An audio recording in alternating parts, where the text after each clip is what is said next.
How important is agent turnover to overall company performance on a scale of 1 to 10?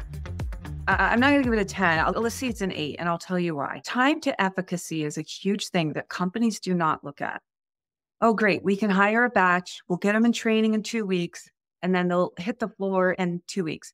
But that doesn't mean that they're effective. They're still leaning on the scripts. They're not going quickly. They're probably frustrating the customers because they might be hemming and hawing a bit. So yeah, even though stated time to efficacy may be 6 weeks or 7 weeks, whatever, every company is different. It's really not. Why don't you add another 50% to that? Because you and I both know, I have been in the contact centers when agents are getting trained and the looks of, oh my God, I got my first call about this. And they're in panic mode because they're still trying to figure out what sounds right. What am I going to say to a customer that's going to get them to take it down a few notches? And trust me that I can actually help them solve their question. So again, it goes back to trust, verify. With the agents, that turnover factor, it does a bunch of things. It ties up your trainers. It causes a ton of frustration and concern with their coworkers. Let's say you are a tenured agent, and because you're doing such a great job, you always get stuck on the trainee bay. You put your heart and your soul into these agents, and after 8 weeks, they're gone. And then guess what? In 2 weeks, you got to do it again and again and again. If I'm that agent, I'm wondering, what is it that they're missing? What is wrong? What are we not telling the agents when they're going through the training? Maybe I can help. One of my former roles, I had a really, really very bad problem with turnover. The building that my team was located in was essentially, it's in downtown Manila. It's a very tall building, and every single floor was a different brand of contact center. You got Concentrics, Telex, T-Tech, blah, blah, blah. If they didn't like what was happening on my floor, they check the elevator, they go up one more floor, they put in their application, and they're gone. That's how quick it goes. So if you're not in touch with those agents, you could lose an entire batch of agents, let's say 10, 15 agents in a day. And it happened to me. And I could not understand why. Nobody was telling me the truth. I couldn't get to the bottom line, why the agents were so exasperated with us, my company, that they were just going to walk out. How could they do that to me? Like I was almost taking it personally.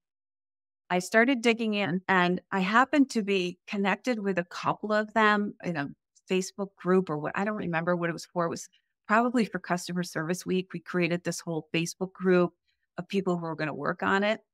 And I started really asking them, what is the actual problem? Why are you guys leaving? It can't be for 5 cents an hour. Like, yes, that is common, right? A couple more dollars a week, that might make a big difference to some people. But what I found out when I was listening and I was open to the feedback was that they were frustrated because our scripts really limited them as to how they could explain things to customers. And if they used the first script and it didn't work, they had to use the second script and the third. And if they didn't follow this exact process, tick, you just lost 10 points. And the frustration was like, listen, we already know that the third script is going to fix it. Why are you making us read script 1 and script 2? You're not listening to us. We're telling you we can fix it quicker. I made a commitment to them right then and there. Listen, we're going to do a trial.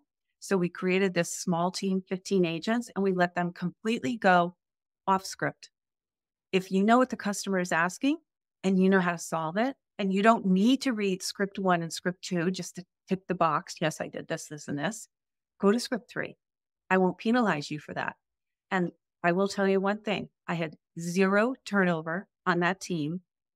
They were the most proud team. They would go out to the Starbucks break room down in the little cafe, and they were recruiting for me. And I didn't have to do a single thing except empower them to do what they knew how to do.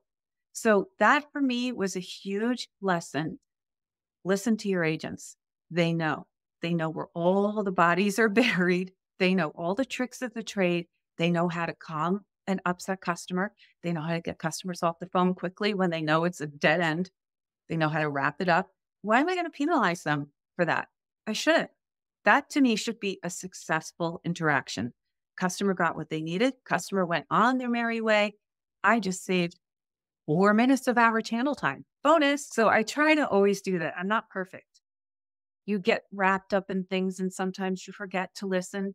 But I always try to remind myself to remain humble and listen to the agents. It doesn't always feel good to hear, wow, I gave them a crappy script. How could I have done that? I didn't mean to do that. Like, oh, I didn't give them a proper knowledge based article. Okay, I didn't do the right thing the first time, but I'll learn from it and I won't ever do that again.